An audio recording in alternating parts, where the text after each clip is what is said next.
Buenos días, soy la doctora Natalia Sica y en el día de hoy vamos a hablar de las metrorragias de la segunda mitad del embarazo. Primero que nada, vamos a decir que son patologías potencialmente graves y que constituyen una de las principales causas de muerte materna en el Uruguay y en el mundo.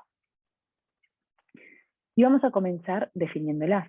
La metrorragia es la salida de sangre a través del orificio cervical externo del cuello uterino, y esta se da en la segunda mitad del embarazo, es decir, una paciente que cursa más de 20 semanas de gestación. ¿Cómo hacemos diagnóstico? Habitualmente la paciente consulta por genitorragia, es decir, la salida de sangre a través de los genitales externos femeninos. Debemos diferenciar si la paciente no presenta un sangrado digestivo o urinario. Habitualmente la paciente es clara en el relato y refiere muchas veces que el sangrado proviene de su aparato genital. Debemos interrogarla en cuanto a la aparición, es decir, si la vincula con algún traumatismo o qué estaba realizando cuando comenzó el sangrado. La cantidad, muchas veces la presencia de coágulos nos advierten de una genitorragia importante. La evolución, es decir, si se ha detenido, si ha aumentado en cantidad. El color, si hablamos de una sangre roja rutilante o una sangre roja oscura.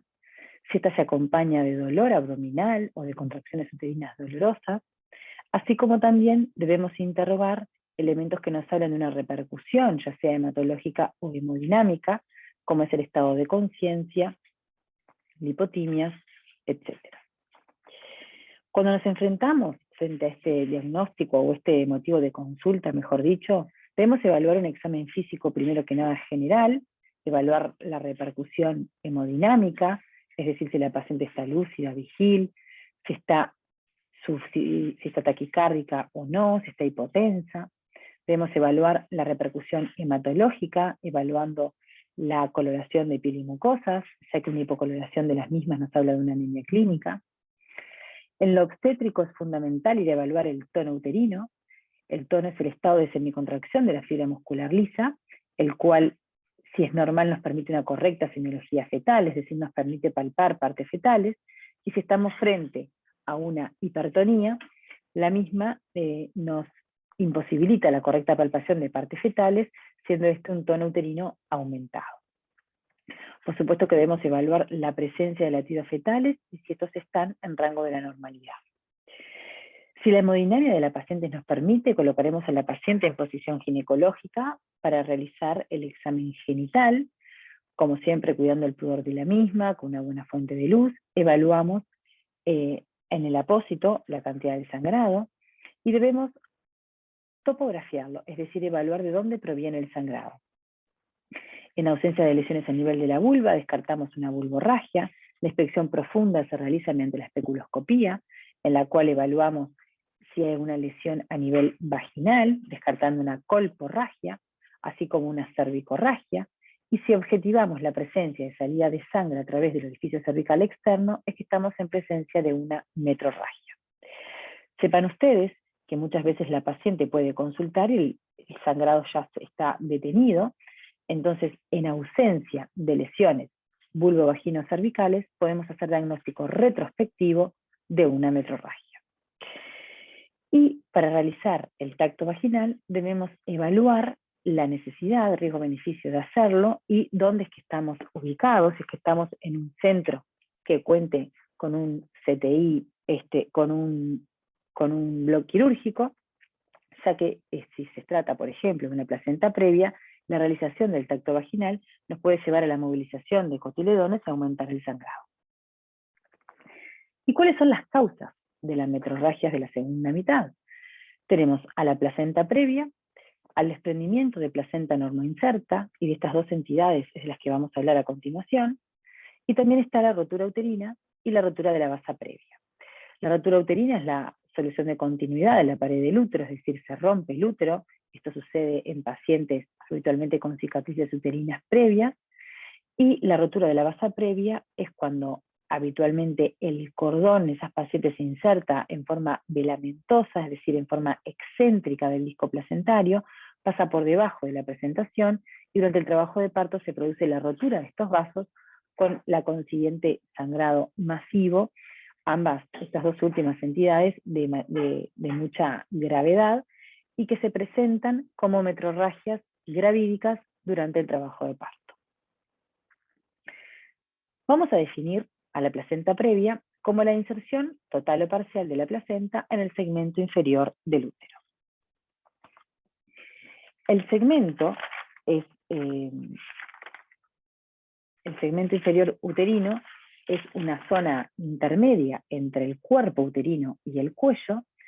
Se forma a partir del istmo, el mismo se forma a partir de la semana 26 aproximadamente, se adelgaza y se despliega durante el embarazo y el trabajo de parto, y es allí donde se inserta la placenta.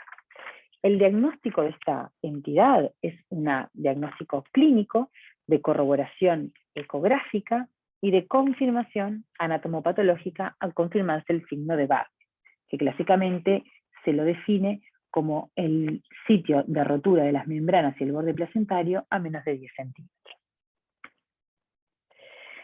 La placenta previa corresponde al 90% de las metrorragias de la segunda mitad del embarazo. Su incidencia es de 1 en 200 y la etiología es desconocida, si bien se plantean múltiples teorías que coadyuvarían a su génesis, como puede ser una tardía adquisición en la capacidad de implantarse el trofoblasto, o una desvitalización y una capacidad disminuida de fijación del endometrio, o el aumento de la masa placentaria. Y en base a estas teorías, entonces definimos o encontramos factores de riesgo, como pueden ser la presencia de cicatrices uterinas, entre ellas las más frecuentes cicatrices de cesáreas o cicatrices de mionectomías, tumoraciones o malformaciones uterinas, como son los miomas, las infecciones, es decir, antecedentes de enfermedad inflamatoria pélvica, de endometritis, toda la instrumentación que pueda llegar a pasar adentro del útero, como por ejemplo los legrados, la multiparidad, el embarazo múltiple y la diabetes gestacional, estas dos ambas por el aumento de la masa placentaria, así como el hábito tabáquico. Y sepan ustedes que el antecedente de placenta previa aumenta por 12 el riesgo de volver a presentarlo. ¿Cómo la clasificamos? Clásicamente se clasificaban en oclusivas, que son las menos frecuentes, total o parcial, y las no oclusivas. La oclusiva total es cuando toda la placenta ocluye el orificio cervical interno. Parcial, cuando parte del orificio está ocluido por la placenta. Y las no oclusivas se definían la marginal, cuando el borde placentario contactaba con el orificio cervical interno o permanecía a menos de 3 centímetros, y la lateral entre 3 y 10 centímetros. Vean que esta clasificación que les mencionaba previamente es un tanto teórica y no tan práctica, por lo que actualmente hablamos de placenta oclusiva cuando la placenta cubre el orificio cervical interno, y las no oclusivas hablamos de placenta marginal cuando la placenta está adyacente al margen del orificio pero sin sobrepasarlo, o hablamos de placenta de distensión baja cuando el borde placentario se encuentra a menos de 2 centímetros del orificio cervical interno. ¿Y esto por qué importa? Y bueno, porque es importante porque se comportan de forma diferente y el pronóstico es bien diferente entre las placentas oclusivas y las no oclusivas. Seguimos con la clínica, ya dijimos, la paciente va a consultar por una metrorragia gravídica de la segunda mitad. Esta metrorragia, las características que tiene es que es de sangre roja, rutilante.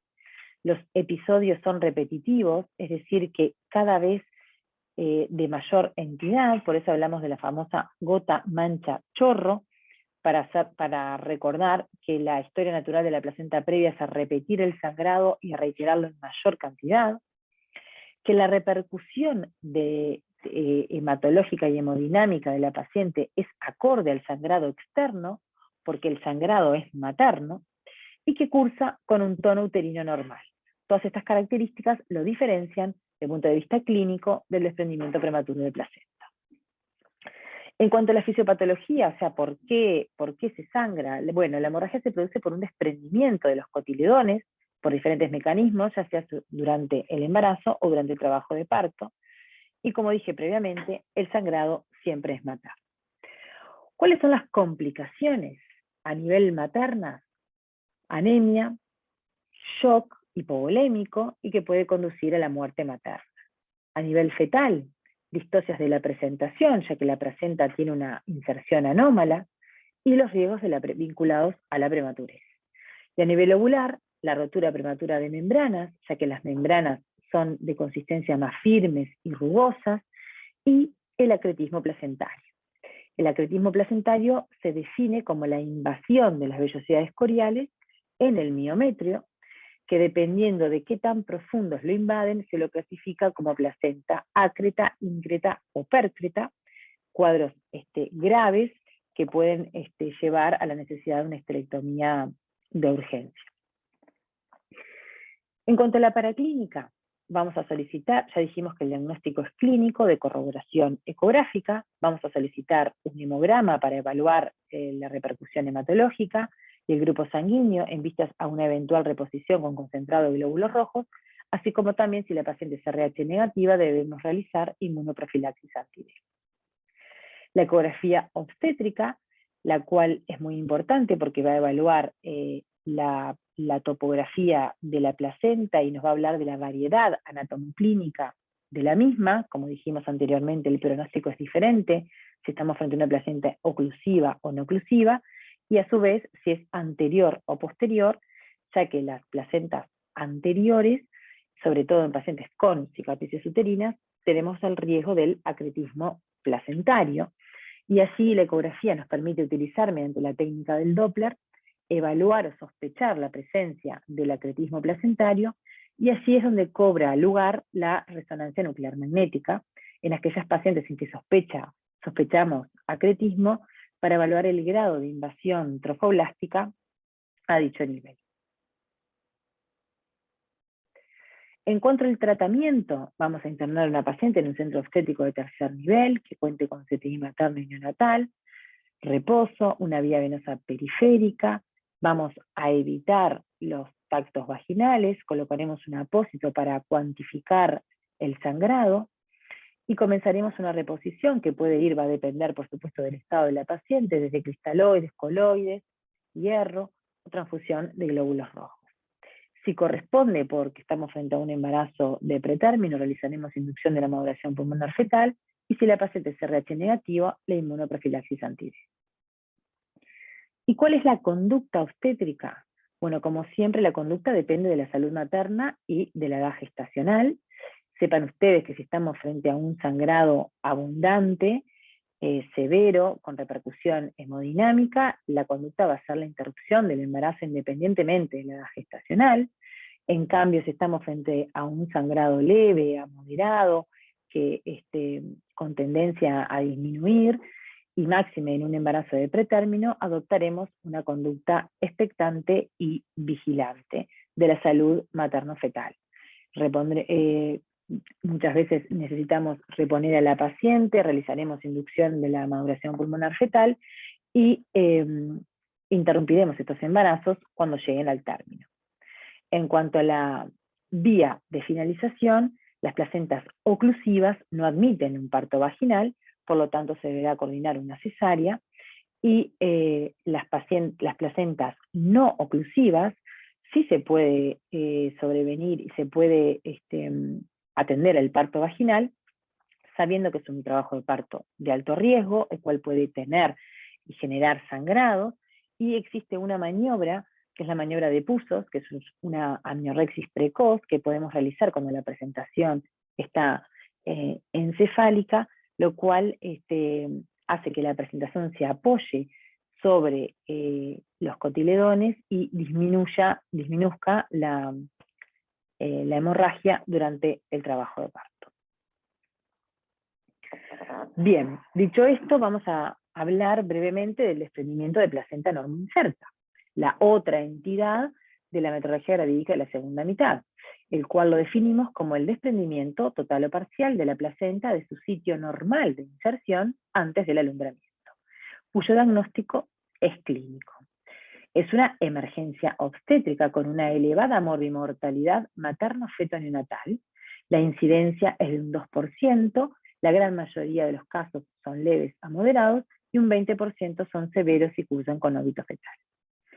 No hay una buena correlación entre la clínica y el porcentaje del desprendimiento.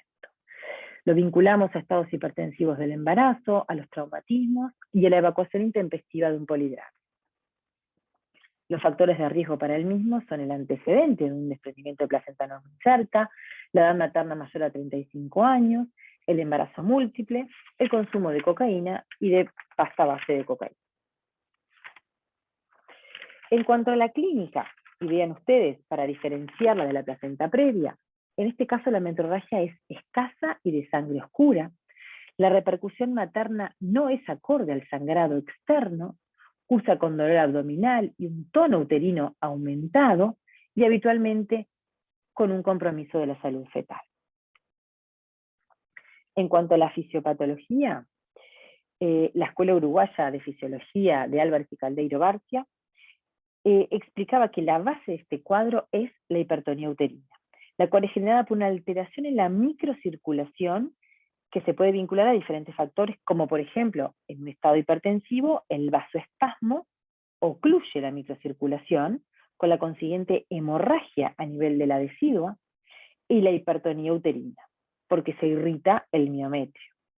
¿Esto qué hace? Que se compriman los vasos del miometrio, pero no las arterias, por lo que la sangre entra, pero no tiene retorno, y se genera un hematoma retroplacentario, que en su crecimiento desprende la placenta, decola las membranas, y la visualizamos como una metrorragia.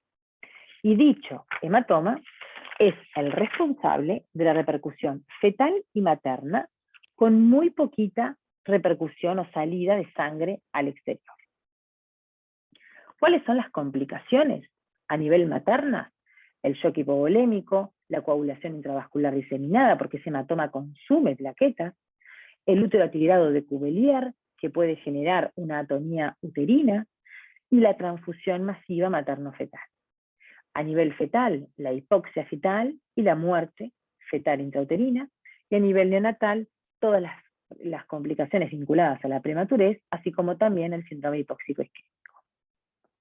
Ya dijimos que el diagnóstico es clínico, que ninguna medida puede retardar la puesta en marcha de las primeras medidas terapéuticas.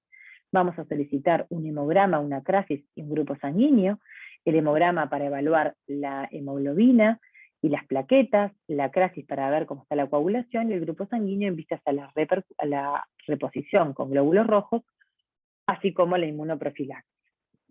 Y realizaremos en forma continua la monitorización de la frecuencia cardíaca fetal hasta culminar este embarazo, porque estamos frente, y nuevamente lo repito, una emergencia obstétrica. Colocamos a la paciente en decúbito lateral izquierdo, oxígeno, una gruesa vía venosa periférica, realizamos una amniorexis, es decir, rompemos membrana, de ser posible, ya que esto disminuye la presión intraovular y mejora la circulación fetomaterna, e interrumpiremos el embarazo independientemente de la gestacional, de emergencia y por indicación materna y fetal, por la vía más rápida. Habitualmente, más del 95% de los casos, mediante una operación cesárea. Muchas gracias.